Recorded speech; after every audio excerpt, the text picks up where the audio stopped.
হাতির খুনিদের ধরার কোনো মুরদ এই ইন্টারিমের নাই। নিরীহ আলেম ওলামা এবং তৌহিদি জনতাকে গ্রেফতারের নাটক সাজানো শুরু করেছে ইতোমধ্যেই। আমরা বাংলাদেশ সরকার, ইন্টারিম এবং স্বরাষ্ট্র উপদেষ্টা কিংবা আইন উপদেষ্টা এবং বাংলাদেশ প্রশাসনকে বলতে চাই, আপনারা মাজলুমের বদদুয়াকে ভয় করেন। হাদিসে আসছে ইত্তাকি দাওয়াতাল মাজলুম। একই সাথে আপনাদেরকে মহান আল্লাহ তাআলার কোরআনের নির্দেশনা শোনায়া দিতে চাই, ওয়ালা তাহসাবান্নাল্লাহা গাফিলান আম্মা ইয়ামালুজ জালিমুন। জালেমরা যা কিছু আজ করছে আমার আল্লাহ তার সম্পর্কে অনবগত নন। এই বাংলাদেশ প্রশাসনকে আমরা আরো বলতে চাই, আপনারা আপনাদের কর্মফলকে ভয় করুন। হাসিনা 2010 সাল পরবর্তী সময়ে আন্তর্জাতিক অপরাধ ট্রাইব্যুনাল গঠন করেছিল। 2013 সালে এবং তার পরবর্তী সময়ে যুদ্ধাপরাধীর নামে নাটক সাজিয়ে অনেক নিরীহ প্রাণকে হত্যা করেছিল।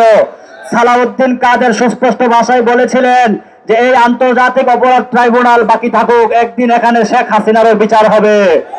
24 পরবর্তী বাংলাদেশে আমরা সুস্পষ্ট দেখেছি এই একই আন্তর্জাতিক অপরাধ ট্রাইব্যুনাল শেখ হাসিনার ফাঁসির নির্দেশ দিয়েছে।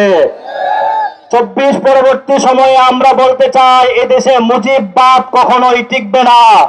সুতরাং মুজিবের 74-এর যে ডিটেনশন আইনকে প্রয়োগ করে নিরীহ নিরপরাধ একজন আলেম এবং আতাউর রহমান বিক্রমপুরের মতন জুলাই যোদ্ধাকে গ্রেফতার করা হয়েছে, আমরা সুস্পষ্ট ভাষায় বলতে চাই আপনাদের এই আইন প্রয়োগ নিঃসন্দেহে পূর্বের সেই ফ্যাসিজমকে প্রতিষ্ঠা করছে। এই আতাউর ইসলাম জনতা সেই পূর্বের ফ্যাসিজমকে আর ধরে রাখতে দিবে না। আপনাদের বিরুদ্ধে ফুসলে উঠবে এই তৌহিদি জনতা।